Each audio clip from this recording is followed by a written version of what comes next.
അല്ലാഹുവിന് ഇഷ്ടപ്പെടാത്ത സംസ്കാരങ്ങളിൽ നിന്ന് നമ്മൾ മാറി നിൽക്കണം. നബി സല്ലല്ലാഹു അലൈഹി വസല്ലമ തങ്ങൾ പറയാണ്, നഹാ റസൂലുള്ളാഹി സല്ലല്ലാഹു അലൈഹി വസല്ലമ അനിൽ ഖസഇ.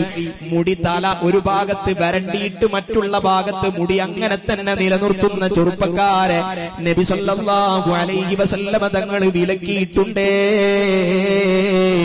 ഞെരിയാണിക്ക് താഴെ വസ്ത്രം ധരിക്കുന്ന പുരുഷന്മാരെ അല്ലാഹുവിന്റെ നോട്ടം ഉണ്ടാകൂല എന്ന് നബി സല്ലല്ലാഹു അലൈഹി വസല്ലമ തങ്ങൾ പഠിപ്പിച്ചതാണ്. അതുകൊണ്ട് എല്ലാ സുഹൃതങ്ങളിലും നബി സല്ലല്ലാഹു അലൈഹി വസല്ലമ തങ്ങൾ നമുക്ക് മാതൃകയാകണം. നമ്മുടെ വേഷവിധാനങ്ങളിൽ അല്പം പരിഷ്കാരങ്ങളാകാം. ആ പരിഷ്കാരങ്ങൾ ഇസ്ലാമിന് വിരുദ്ധമായ പരിഷ്കാരങ്ങളാകരുത്.